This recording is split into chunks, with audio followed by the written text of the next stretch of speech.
Assalamualaikum warahmatullahi wabarakatuh. Perkenalkan, nama saya Haryo Gahasya Raditya, NPM 1708100172, kelas pengenalan pola paralel A. Ya, pada kesempatan kali ini saya akan menjelaskan dan mempresentasikan sedikit mengenai materi fazi. Langsung saja pada definisinya. Definisi fazi. Fazi secara bahasa dapat diartikan samar. Dengan kata lain, logika fazi adalah logika yang samar, di mana pada logika fazi, suatu nilai dapat bernilai true dan false secara bersamaan. Tingkat true dan false nilai dalam logika fazi sendiri tergantung pada bobot keanggotaan yang dimilikinya. Logika fazi memiliki derajat keanggotaan rentang 0 hingga 1, berbeda dengan logika digital yang hanya memiliki dua keanggotaan 0 atau 1 saja pada satu waktu. Logika fazi adalah suatu cara yang tepat untuk memetakan suatu ruang input ke dalam suatu ruang output dan memiliki nilai yang berlanjut. Metode-metode logika fazi. Menurut beberapa ahli, terdapat 3 metode untuk merepresentasikan hasil logika fazi, yaitu sebagai berikut. Yang pertama, metode Tsukamoto, merupakan perluasan dari penalaran monoton. Pada metode Tsukamoto, setiap konsekuen pada aturan yang berbentuk if-then harus dipresentasikan dengan suatu himpunan fazi dengan fungsi keanggotaan yang monoton. Yang kedua, metode Mamdani, dikenal juga dengan nama metode Max-Min. Metode Mamdani bekerja berdasarkan aturan-aturan linguistik. Yang ketiga, metode Sugeno. Penalarannya hampir sama dengan penalaran Mamdani. Hanya saja output sistem tidak berupa himpunan fazi, melainkan berupa konstanta atau persamaan linear. Flowchart algoritma logika fazi Mamdani. Berikut adalah tahapan-tahapan flowchart di samping. 1. Melakukan input masukkan nilai variabel. 2. Dilanjutkan ke proses pembentukan himpunan fazi atau fusifikasi. 3. Kemudian dilanjutkan ke proses penentuan aturan fazi yang digunakan. 4.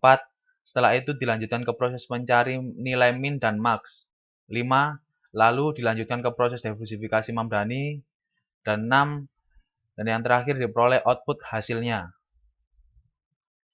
Contoh kasus algoritma logika fazi Mamdani dengan judul jurnal Sistem Pendukung Keputusan Pemilihan Tempat Kuliner berbasis Android menggunakan model fazi Mamdani. Penjelasan singkat. Model fazi yang digunakan penulis adalah model fazi Mamdani. Pada model fazi Mamdani, untuk mendapatkan output diperlukan 4 tahapan, yaitu pembentukan himpunan fazi atau fusifikasi, aplikasi fungsi implikasi, komposisi aturan, dan penegasan atau defusifikasi. Pada artikel ini mengusulkan rekomendasi tempat kuliner di Semarang dengan menggunakan model fazi Mamdani berbasis Android. Diharapkan aplikasi ini dapat memberikan kemudahan pengguna dalam menentukan tempat kuliner yang disesuaikan dengan kriteria yang telah ditentukan dengan menggunakan model fazi Mamdani pada smartphone berbasis Android. Hasil uji coba dan pembahasan dari contoh kasus. Tahap pertama, pembentukan himpunan fazi atau fusifikasi.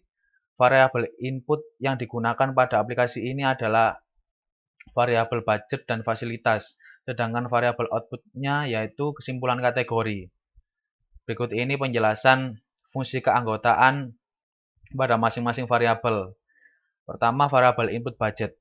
Budget mempunyai ring 0 hingga tak terhingga dan dibagi menjadi 3 himpunan fazi, yaitu murah, sedang, dan mahal. Berikut ini adalah diagram fungsi keanggotaan dari variabel budget beserta fungsi keanggotaan masing-masing himpunan fazinya. Yang kedua, variabel input fasilitas.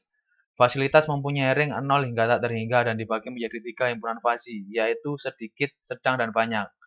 Pembagian anggota himpunan didapat dari jumlah fasilitas yang tersedia di dalam aplikasi. Berikut ini adalah diagram fungsi keanggotaan dari variabel fasilitas beserta fungsi keanggotaan masing-masing himpunan fazinya. Variabel output. Kesimpulan kategori. Kategori dapat dibagi menjadi 3 himpunan fazi, yaitu kurang, sedang, dan bagus. Berikut ini adalah diagram fungsi keanggotaan dari kesimpulan kategori beserta fungsi keanggotaan masing-masing himpunan fazinya. Tahap yang kedua, aturan fazi.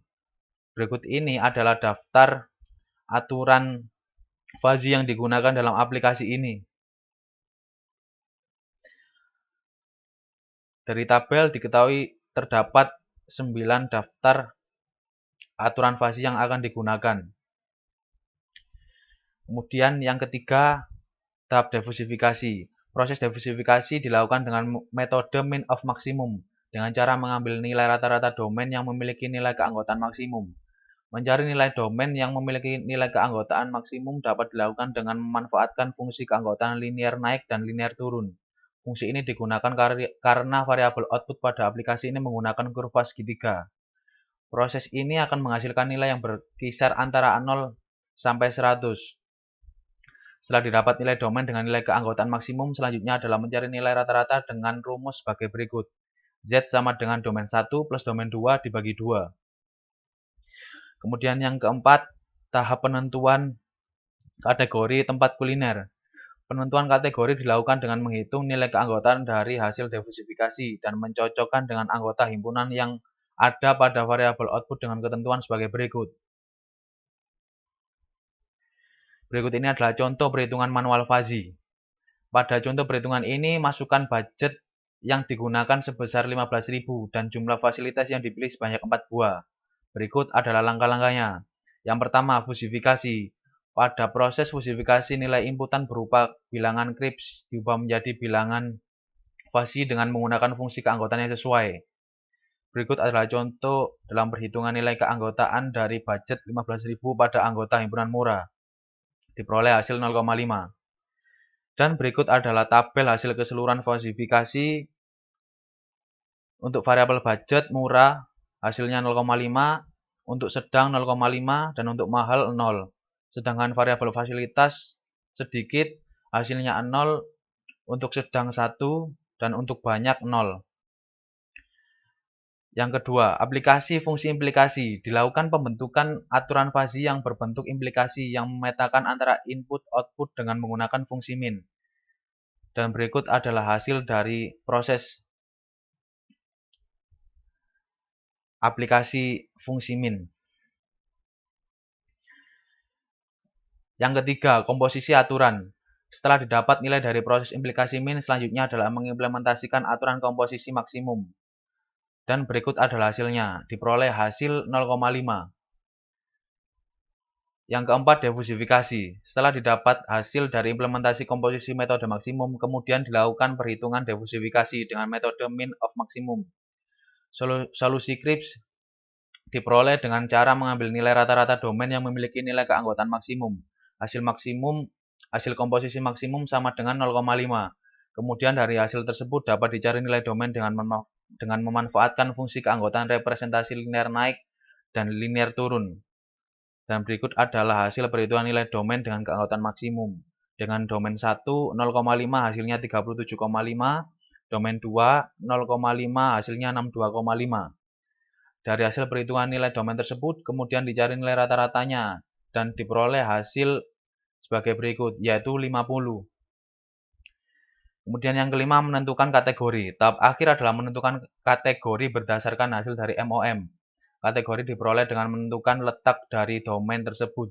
Jika nilai domain berada pada lebih dari satu anggota himpunan pada variabel output, maka kategori akan diambil berdasarkan nilai maksimum, nilai keanggotaan maksimum. Sebagai contoh, nilai keanggotaan dari kategori sedang dengan input 50 yang diambil dari hasil diversifikasi. Maka dapat dilakukan perhitungan menggunakan persamaan berikut. Sehingga dapat dihasilkan hasil keseluruhan dari perhitungan keanggotaan variabel output sebagai berikut. Dengan variabel output kurang mendapatkan hasil 0, untuk sedang mendapatkan hasil 1, dan untuk bagus mendapatkan hasil 0. Maka dapat diketahui dari perhitungan di atas bahwa hasil keanggotaan maksimum ada pada anggota himpunan sedang. Sehingga hasil yang akan ditampilkan pada sebagai rekomendasi adalah tempat kuliner dengan kategori sedang. Kesimpulan yang dapat diambil adalah sistem dapat menentukan atau memberikan rekomendasi tempat kuliner berdasarkan masukan budget dan fasilitas dari pengguna. Sistem dapat menampilkan list tempat kuliner yang ada di Kota Semarang. Sekian dari saya, terima kasih atas perhatiannya. Wassalamualaikum warahmatullahi wabarakatuh.